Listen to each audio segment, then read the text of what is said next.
Today, we're going to talk about the 10 steps for SEO as a startup. What is a startup? For the sake of this video, a startup is a website that has less than 50 pages.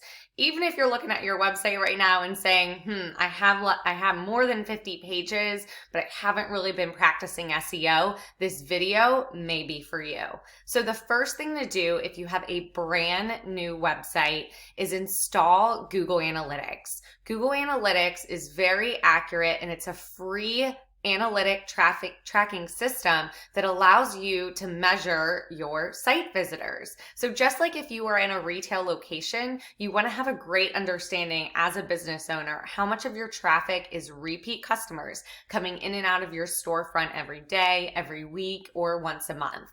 Also, as a business owner needs new sales and new revenue each month, you want to ensure that you're measuring how many new people are hitting the site every single month or day, and what are they finding relevant to them. This is going to allow you to better understand your target audience and opportunities to change or pivot. Number 2, you're going to verify your ownership in Google Search Console. Google Search Console is a free tool, again, that Google allows. Bing also has their version. It's called Bing Webmaster Tools. We're going to start with Google just because 87+% of your traffic is probably coming from that search engine. But if you have time, make sure to set up both Bing Webmaster Tools and Google Webmaster Tools, known as Google Search Console.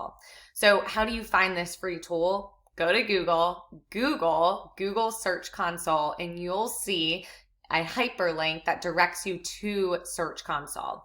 Set up your website domain and choose whether or not you want your website showing with www or maybe just the start of your business storefront.com.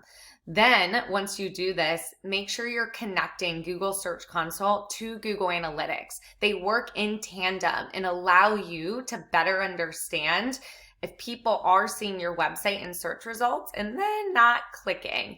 This may be an opportunity to improve your page meta descriptions and page titles, and we'll get into that a little bit later. So, number 2, verify your ownership. Go to Google Search Console, walk through the steps that Google lays out. Number 3, fetch as Google. So you're standing in a line. Think about this. You have a brand new storefront, and if you do a search in Google, you are competing with hundreds, thousands, maybe millions of similar sites just like yours. So how do you move to the front of the line? Number 3, you're going to go to Google Search Console and type in your most recent or all of your URLs and allow Google to read what your page is about. This is essentially inviting Google, knocking on their door, bringing them cookies, and inviting them to look at your site. So there's also another side of the coin here, which is amazing as a business owner. Not only do you move to the front of the line, but if you go to Google Search Console and put in your URL, fetch it as Google, you are then also able to see any page errors that Google finds on your site. You're able to measure your site load time. So if I'm on a mobile phone, how quickly is the site pulling up for me? And also look at how much data Google is downloading from that page. What content did they like and keep so that later they can showcase your site in relevant search opportunities. Remember, Google's main goal is to be highly relevant and allow consumers to find the best product or service for them quickly when they do a search. So number 3, make sure you're getting to the front of the line and allowing Google to actually see your site. Number 4, you're going to check out your navigation. Do an audit of your homepage and see the actual call to actions on site. And do you have relevant landing pages for your ideal customer? Take, for example, if you're a window cleaning company that does both residential and commercial companies. You're going to want to have two separate silos to make it super easy for a visitor to land on the site and distinguish which side of the coin they are. Am I a commercial visitor or am I residential? Not only does this give you, a business owner, the opportunity to measure, if you have Google Analytics, what your visitors look like and what side of the business you're attracting through your website, but it's also going to have a really seamless and user-friendly experience for those visitors. So that's an idea of how to make sure your navigation isn't just sitting there fancy, it is user-friendly. Number 5, make sure you go through all of your landing pages and ensure you have call to actions. A call to action could be an email or newsletter sign up. It could be a contact us button, or consider even using an image like a banner, a leader banner that takes you to another page that is a relevant content or speaks to that landing page a visitor's currently on. You want to make sure you have call to actions on every single page, and the more visitors interact and engage with your website, it indirectly helps your SEO.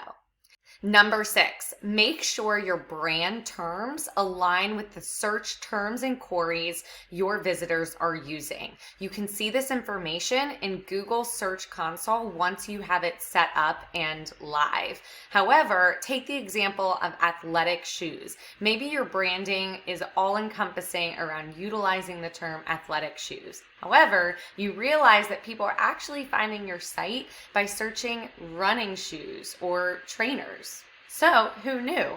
You don't need to adapt your brand strategy. You just need to make sure that those search terms and queries are located within each landing page of your site. Number 7, this goes along with number 6. You're going to want to make sure you do an audit of your page titles, meta description, and descriptions in your images, which are called alt text. You want to ensure that you're utilizing the search terms and queries people are using within this metadata, not just your brand name and brand terms. This is really important. You can find what your page titles and meta descriptions look like by using tools like Screaming Frog, or just by searching for your company or that landing page in search results.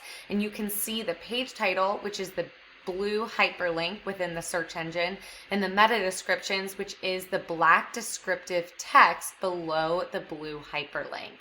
This is certainly something that you're going to want to focus on, because if you don't have information like page titles and meta descriptions, Google's not going to know what your landing pages are about and make it harder for customers to find your website in search results. Number 7, you're going to want to ensure that you build out an FAQ page. Building out an FAQ page is really important because Google wants to answer questions that consumers have relative to your service or product.